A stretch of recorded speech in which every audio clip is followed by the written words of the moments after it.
तो आज का जो लेक्चर है लेक्चर 4 है। इसमें जो method of detection and diagnose of plant diseases part second है ये। तो लास्ट जो लेक्चर में हमने जो कन्वेंशनल अप्रोच जो की थी कवर की थी, इस लेक्चर में हम मॉलिक्यूलर अप्रोच जो है वो कवर करेंगे। तो मॉलिक्यूलर डिटेक्शन की आवश्यकता क्यों पड़ी? Need of molecular detection of plant pathogen due to conventional method limitation, molecular technique came in use for the detection of the pathogen। जो कन्वेंशनल जो मेथड थी उनमें बहुत सारी लिमिटेशन थी, बहुत सारे लैग्स थे, इसलिए मॉलिक्यूलर डिटेक्शन की आवश्यकता पड़ी। Detection the pathogen at early stage, जो हम मॉलिक्यूलर डिटेक्शन करते हैं इसमें पैथोजन को बहुत ही अर्ली स्टेज में ही अपन पहचान लेते हैं। Molecular based method provide essential tool for the accurate plant disease diagnose.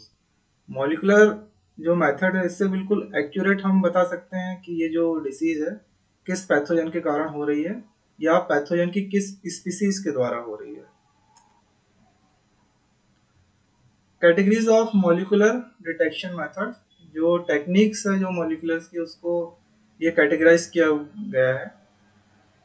तो ये 5 कैटेगरी हैं जिनमें कैटेगराइज किया गया है। पहली जो मेथड है ये पीसीआर बेस्ड है। सेकंड जो है वो DNA RNA probe based method है।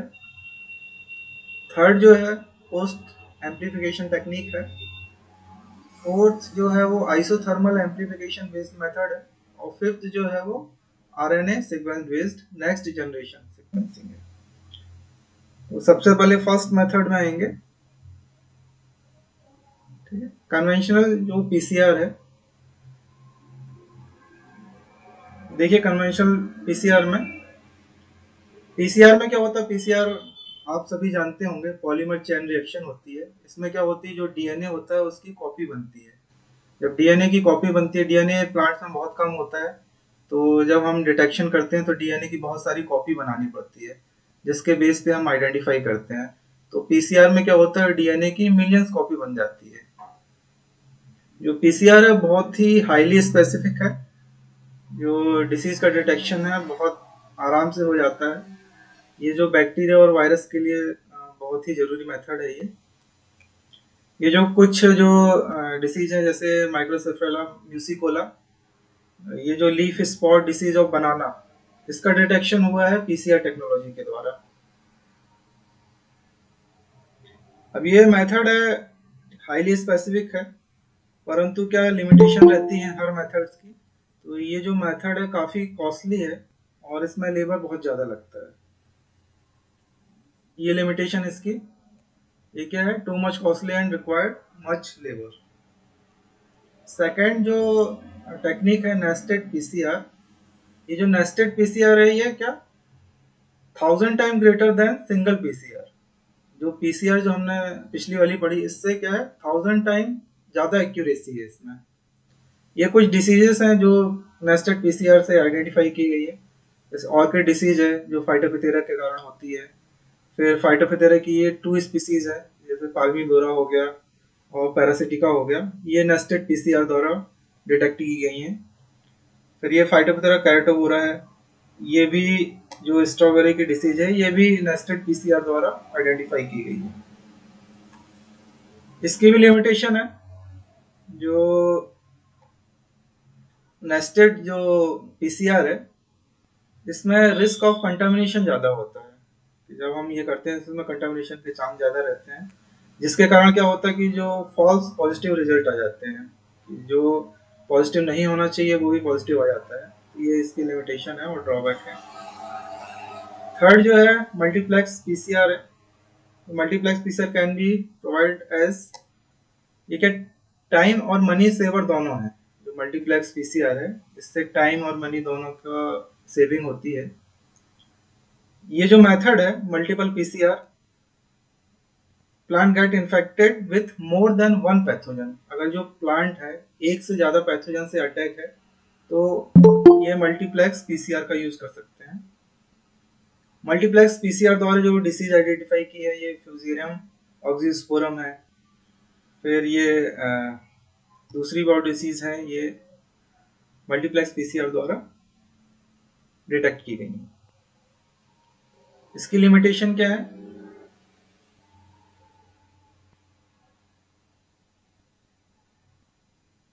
ये देखिए इसकी लिमिटेशन आप देखिए। फिर थर्ड जो है आरटीपीसीआर। आरटीपीसीआर अभी हाल ही के दिनों में काफी चर्चा में आया है। आप सभी जानते होंगे आरटीपीसीआर के बारे में। आरटीपीसीआर अभी जो हाल ही में जो कोरोना वायरस चल रहा है, तो कोरोना वायरस पॉजिटिव है या नेगेटिव है, उसको टेस्ट करने के लिए आरटीपीसीआर का यूज किया जा रहा है। आरटीपीसीआर का जो फुल फॉर्म होता है वो real real time polymer chain reaction होता है। ठीक है, तो आप देखिए detection of mRNA by RTPCR. जो मैसेंजर आरएनए होता है उसको डिटेक्ट किया जाता है आरटीपीसीआर के द्वारा। ठीक है, RTPCR is mostly use to detect and diagnose the RNA containing virus. ऐसे वायरस जिनमें आरएनए होता है उनको डिटेक्ट करने के लिए आरटीपीसीआर का यूज किया जाता है। ये एग्जांपल है कुछ फंगस में, जैसे फ्यूजेरियम का एग्जांपल है, early blight fusarium year bright बोलते हैं, उसका डिटेक्ट किया गया आरटीपीसीआर के द्वारा।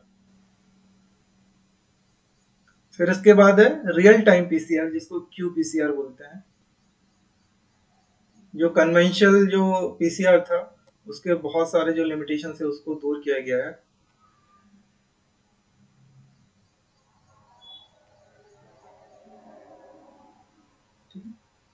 इसमें जो आइडेंटिफिकेशन के लिए जो यूज किया जाता है, ये डाई का यूज किया जाता है। डाई आप लोग समझते हैं, किसी भी चीज को कलर करने के लिए डाई का यूज किया जाता है। तो इसमें जो डीएनए उसको कलर करने के लिए फ्लोरोसेंट डाई का यूज किया जाता है।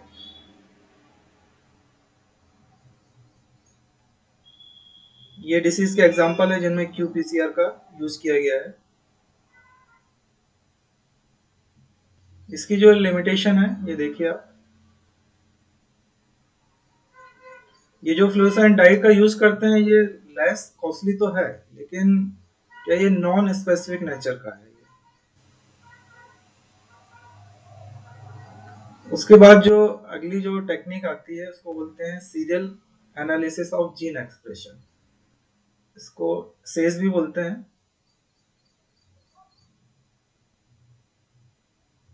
ये जो टेक्निक है ये मतलब कि जो दूसरी जो टेक्निक है उससे कंपैरिजन है, मतलब आपस में कंपेयर किया गया है।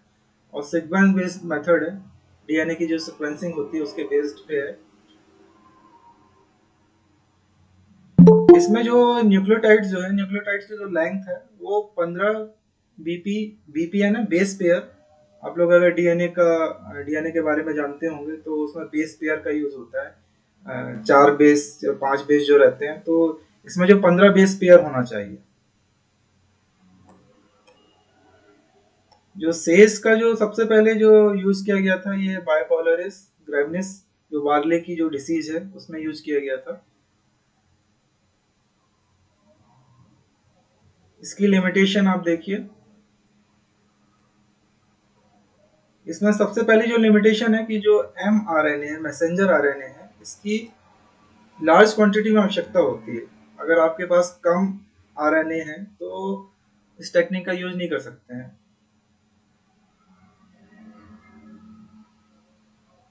ठीक है, उसके अलावा जैसे बहुत ही ज्यादा कॉम्प्लेक्स जीनोम है, ठीक है, उसमें से 15 बीपी का जो जीनोम है उसको ढूंढ पाना कभी कभी मुश्किल हो जाता है काफी। उसके बाद जो नेक्स्ट टेक्निक है डीएनए बारकोडिंग। बारकोडिंग आप लोग समझते हो कि बारकोडिंग क्या होता है। जनरली शॉप वगैरह में जाते हैं तो प्राइस का जो टैग जो लगा रहता है वो बारकोडिंग होता है। और बार वो एक मशीन के द्वारा आइडेंटिफाई किया जाता है कि ये कौन सा प्रोडक्ट है, इसकी कीमत क्या है, तो वो बारकोडिंग होती है। वैसे ही उसी प्रकार डीएनए की बारकोडिंग होती है। प्लांट्स का जो पैथोजन है, तो पैथोजन का जो डीएनए है उसकी कोडिंग के लिए डीएनए बारकोडिंग मेथड का यूज किया जाता है। इसमें देखिए जो डीएनए की जो बारकोडिंग की जाती है, तो डीएनए का जो बेस पेयर होना चाहिए, बीपी होना चाहिए 500 से 800 बेस पेयर होना चाहिए। जबकि जो पिछली टेक्निक थी उसमें 15 बेस पेयर का यूज किया गया था। इस टेक्निक के काफी एडवांटेज हैं। एडवांटेज आप देखिए, identification of species at any phase of life cycle. ठीक है, फंगस की अगर कोई भी लाइफ साइकिल है उसमें से हम उस स्पीसीज का आइडेंटिफिकेशन कर सकते हैं कि ये फंगस की कौन सी स्पीसीज है। इसका जो दूसरा एडवांटेज है, कोई भी जो फंगस है, फंगस में जीनस और स्पीसीज होता है। तो जीनस एक ही होता है लेकिन उसकी स्पीसीज बहुत सारी होती हैं। तो स्पीसीज का जो आइडेंटिफिकेशन है या कोई नई स्पीसीज मिली है उसकी डिस्कवरी में ये बहुत ज़्यादा हेल्पफुल है।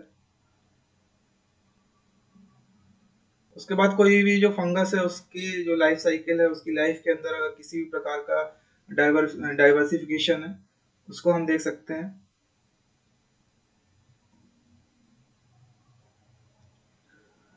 ये जो डाइवर्सिटी के फील्ड में इस टेक्निक का काफ़ी यूज किया जाता है कि जो प्लांट पैथोजन होता है, माइक्रोऑर्गेनिज्म बहुत ही डाइवर्सिफाइड होता है, बहुत सारी स्पीसीज होती हैं, तो उन स्पीसीज को आइडेंटिफाई करने के लिए इस मेथड का यूज किया जाता है।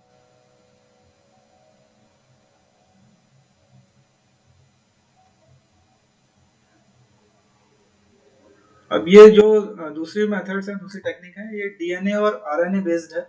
DNA RNA based proof method. इसमें सबसे पहला है नॉर्दर्न ब्लॉटिंग। नॉर्दर्न ब्लॉटिंग अगर नाम आपने सुना होगा, ठीक है। Northern blotting is also known as the RNA blotting. ये नेट या जेआरएफ के क्वेश्चन में काफी पूछा जाता है कि नॉर्दर्न ब्लॉटिंग क्या है। तो ये आरएनए ब्लॉट है। ये जीन के एक्सप्रेशन में बहुत ही ज्यादा इंपॉर्टेंट मेथड है। जीन का जो एक्सप्रेशन हम देखते हैं, इसका सबसे पहले जो यूज किया गया था, ये मैग्नापोडी ग्रेशिया, ये फंगस का नाम है। राइस में डिसीज होती है, उसको आइडेंटिफाई करने के लिए नॉर्दर्न ब्लॉटिंग टेक्निक का यूज किया गया था। इसकी जो लिमिटेशन है, the risk of mRNA degradation during the electrophoresis is the main disadvantage of blotting technique। ये जो टेक्निक है इसमें इलेक्ट्रोफोरेसिस का यूज किया जाता है। इलेक्ट्रोफोरेसिस एक इक्विपमेंट होता है जिसमें कि फंगस का जो डीएनए है या आरएनए है वो निकाल कर उसको रन करते हैं। रन करने में इलेक्ट्रिसिटी का यूज करते हैं। इलेक्ट्रिसिटी के यूज के कारण जो लाइटर और जो हायर वेट वाले जो आरएनए हैं उसमें मूवमेंट होता है। तो चूंकि इलेक्ट्रोफोरेसिस में लाइट का यूज हो रहा है तो रिस्क ऑफ mRNA डेग्रीगेशन, जो मैसेंजर आरएनए है इसके डेग्रीगेट होने का ज्यादा खतरा रहता है। डिटेक्शन विथ मल्टीपल प्रोब्स इस प्रॉब्लमेटिक। इसमें बहुत सारे प्रोब्स का यूज किया जाता है जो कि बहुत ही प्रॉब्लमेटिक हो जाता है। एक साथ कम से कम 15-20 जो प्रोब है उसका यूज किया जाता है। और ये जो आरटीपीसीआर की तुलना में ये थोड़ा कम सेंसिटिव है। फिर है in situ hybridisation. In situ hybridise also called the hybridisation histochemistry, ठीक है। इसका जो दूसरा नाम है ये hybridisation histochemistry. In situ hybridisation has been used for identification of the fungi such as blastomycosis. ये फंगस के नाम दिए हैं, इनको आइडेंटिफाई करने के लिए इस टेक्निक का यूज किया जाता है। जनरली क्या होता है, अगर कोई प्लांट टिश्यू है, प्लांट के टिश्यू में कौन सी फंगस लगी हुई है उसको इस मेथड के द्वारा आइडेंटिफाई किया जाता है। इसका यूज जो है रस्ट फंजाई में ज्यादा हुआ है। फिर है फ्लोरोसेंट इन सीटू हाइब्रिडाइजेशन, जिसको फिश भी बोलते हैं, FISH। फ्लोरोसेंट वर्ड से आप समझ रहे होंगे, फ्लोरोसेंट मतलब इसमें एक डाई का यूज किया जाता है। डाई मतलब जिससे कलर आता है। ये जो कलर आता है ये फ्लोरोसेंट कलर का रहता है। जब किसी भी डीएनए की या आरएनए की डाई की जाती है, डाई मतलब उसमें कलर करते हैं। कलर करते हैं तो जब उसको देखते हैं तो उसमें फ्लोरोसेंट कलर आ जाता है, अगर फ्लोरोसेंट डाई का यूज कर रहे हैं। तो डीएनए आरएनए अगर मल्टीप्लाई हो रहा है, बढ़ रहा है, तो उसकी क्वांटिटी अगर बढ़ रही है तो ये जो कलर है ये भी इंक्रीज होता जाता है।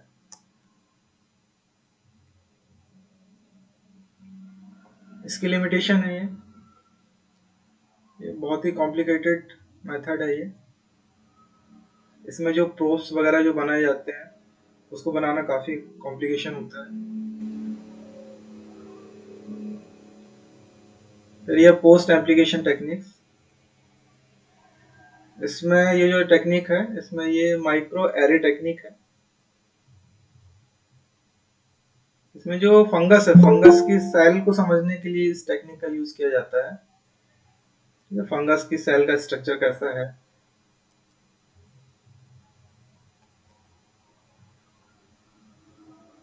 इसमें लार्ज स्केल डीएनए का सीक्वेंसिंग की जा सकती है। इसमें ग्लोबल में पूरे वर्ल्ड में अगर कोई डिसीज है तो उसके जो जीन एक्सप्रेशन देखने के लिए इस टेक्निक का यूज किया जा सकता है। Microarray technique has been used the identification of aspergillus candida. ठीक है, इसको आइडेंटिफाई करने के लिए सबसे पहले ये इस मेथड का यूज किया गया है। इसकी लिमिटेशन है, इसमें जो mRNA है वो लार्ज क्वांटिटी में जरूरत पड़ती है। अगर आपके पास में लार्ज क्वांटिटी mRNA नहीं है तो इस टेक्निक का यूज नहीं कर सकते हैं। और ये जो टेक्निक है काफी कॉस्टली होती है। इसमें जो mRNA है उसका डेग्रीगेशन हो जाता है, जिसके कारण कभी कभी क्या फॉल्स डाटा आपके पास आ जाते हैं। ये इसकी लिमिटेशन है। फिर नेक्स्ट मेथड है जो मैक्रो एरे। मैक्रो एरे है उसको डीएनए एरे हाइब्रिडाइजेशन और रिवर्स डॉट प्लॉट भी कहते हैं। ये जो मेथड का यूज है ये डिसीज की एपिडेमियोलॉजी स्टडी करने के लिए किया जाता है, डिसीज को डायग्नोस करने के लिए और उसकी एपिडेमियोलॉजी के लिए। इस टेक्निक का यूज देखिए, ये फंगस है, अल्टरनेरिया हो गया, अल्टरनेरिया अल्टरनाटा, एस्परजिलस, फ्यूजेरियम, कैंडिडा, क्लेडोस्पाइरम, ये सारे जो फंगस है इसको आइडेंटिफाई करने के लिए हुआ है।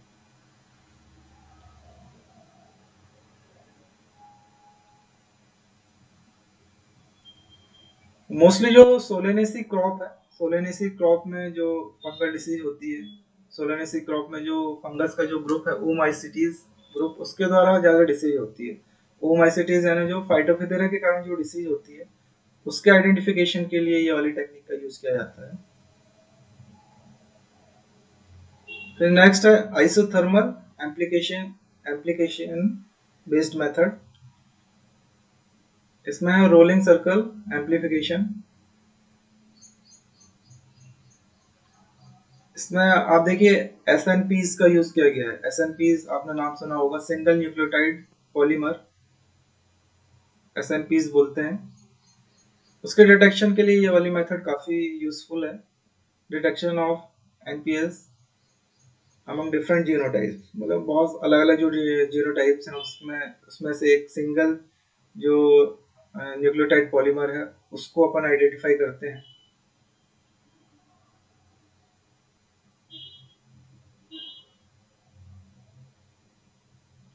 नेक्स्ट मेथड है लूप मेडिएटेड आइसोथर्मल एम्प्लीफिकेशन, एलएएमपी भी बोलते हैं इसको।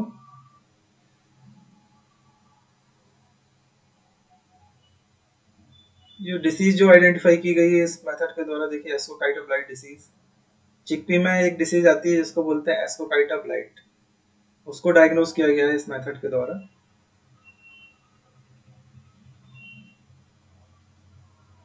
फिर nucleic acid sequence based amplification, इसको NASBA भी कहते हैं। ये बहुत ही ज़्यादा सेंसिटिव है, आइसोथर्मल है, ट्रांसक्रिप्शन बेस्ड एम्प्लीफिकेशन है। ये RNA के डिटेक्शन में यूज होती है ये।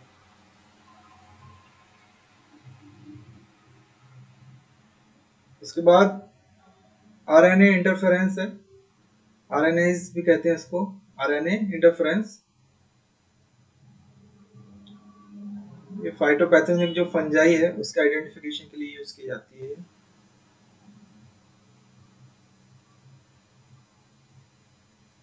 लास्ट जो टेक्निक है ये RNA sequence based next generation sequencing है। ये सबसे लेटेस्ट टेक्नोलॉजी है।